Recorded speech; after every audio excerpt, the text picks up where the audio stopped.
Ces explications. Dans l'actualité également, l'économie et l'annonce tout à l'heure par le 4e groupe mondial de pharmacie de son plan social en France. Sanofi, c'est de lui qu'il s'agit, va supprimer 900 emplois d'ici à 2015. Le dossier est particulièrement suivi, notamment par le gouvernement, parce que l'entreprise affiche par ailleurs de très confortables bénéfices. Laurent Desbonnets avec notre bureau à Toulouse.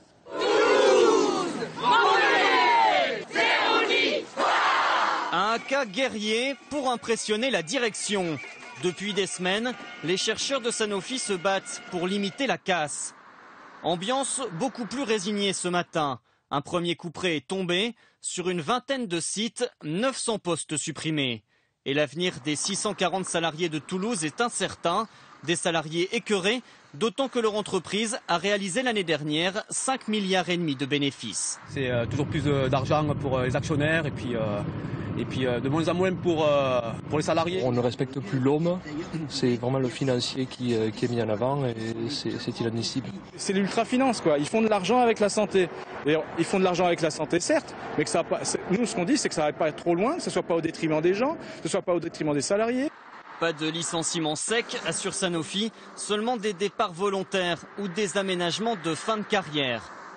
Mais pour certains élus, ce plan est bien un exemple parfait de licenciement boursier.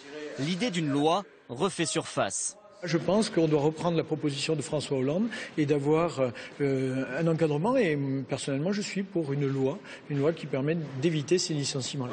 La proposition de loi existe déjà, déposée à l'Assemblée par des députés communistes. Mais visiblement, aucune urgence pour la faire voter. Le gouvernement remet à plus tard. Nous avons en tête un certain nombre de projets qui sont dans la discussion de la conférence, la grande conférence sociale. Un texte comme celui-ci vous aurait aidé? Nous en reparlerons le moment venu.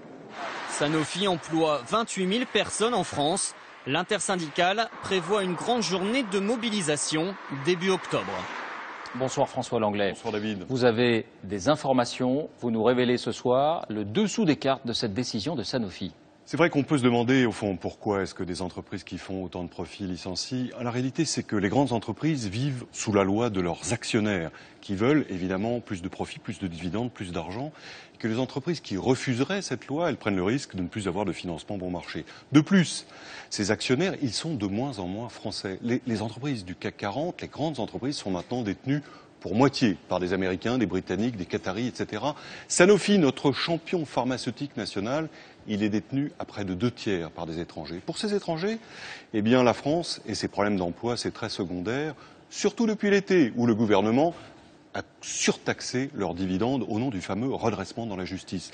Donc aujourd'hui, ils font donc pression pour compenser cet impôt supplémentaire en améliorant la rentabilité des entreprises. Alors même que la France voulait taper les actionnaires au portefeuille, on se rend compte qu'ils rendent coup pour coup. Merci François pour ces informations.